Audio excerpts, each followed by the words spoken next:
this is the crux of everything we do. It's called the so what.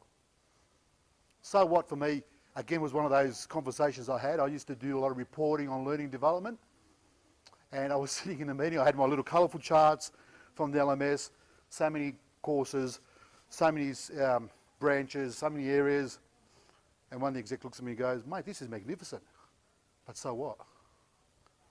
And I've always used so what. It's sort of stuck in my gut there, and the so what is something that I use with in a lot of my stuff that I write.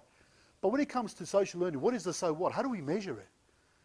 Sometimes, but we do get caught up with this. We're caught up with, evaluating A leads to B, when really there is a number of factors that play a role in any learning intervention.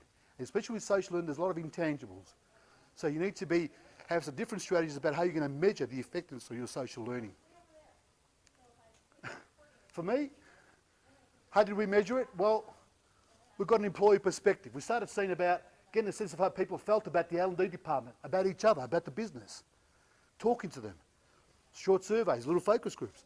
So we started getting an employee perspective. So that's one way. So feeling they were listened to was key for us as part of the social learning framework that we deployed with our L&D professionals and practitioners.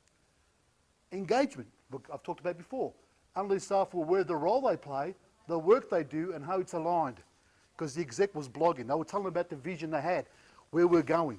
They felt they were being included. They were part of that vision. They started to feel, has someone here cares about me, about what I'm doing and the role I'm playing. Connectedness. People know each other and of each other. The recognition for those that had the knowledge and skills. People were able to identify others very easy and simply about, Con, he knows project management. I've seen his threads, I've seen his conversations on our network. He's the one I'm going to go to. Influence. We live in this world of seniority is what gives us influence. We found via our social learning deployment that the go-to people were identified and connected. They had more influence than what a manager would say. So when the manager got on the social learning network, the forum, and they said something, they weren't listened to or maybe acknowledged as much as what an expert in their field was. So an instructional designer who had been there and done that was able to have more influence about what was happening than what a manager would on that social learning network.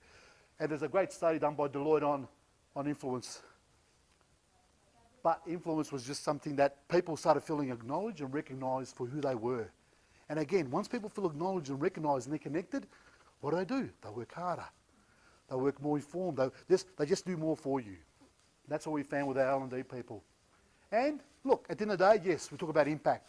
So we can start doing some of that, whether it be Kirkpatrick or we can start doing Philip stuff around how social learning has made an impact on L&D. So for us, the impact it made enormously was in our delivery cycles for our L&D products.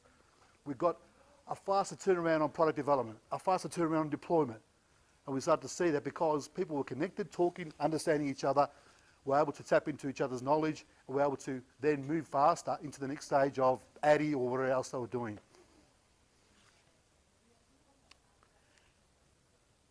Okay, I've spoken a lot. So in the activities book, I've given you a 30, 60-day challenge, if you've downloaded that, and I've gone through a process about what you can do around that particular challenge. So the sort of first 30 days I talk about, and it's in the activities book, apart from some other activities, but as a challenge, I talk about purpose of your social learning initiative. So identify the purpose, remember the goal. We'll talk about what are some of the solutions and tools you might want to use.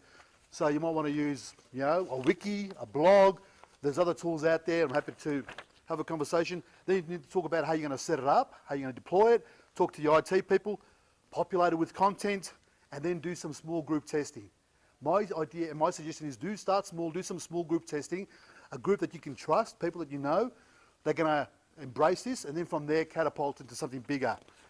So after 30 days, 60 days, start going live, do a bigger deployment, start adding more content, start creating some new threads.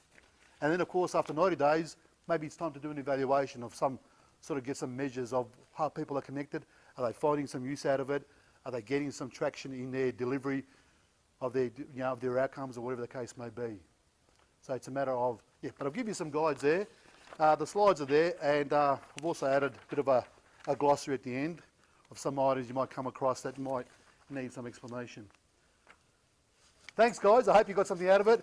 And please, that's all my connections. It's on the PowerPoint, so anytime you want to connect with me, happy to have a chat and converse further. Thank you. Thank you. Hope you learned something.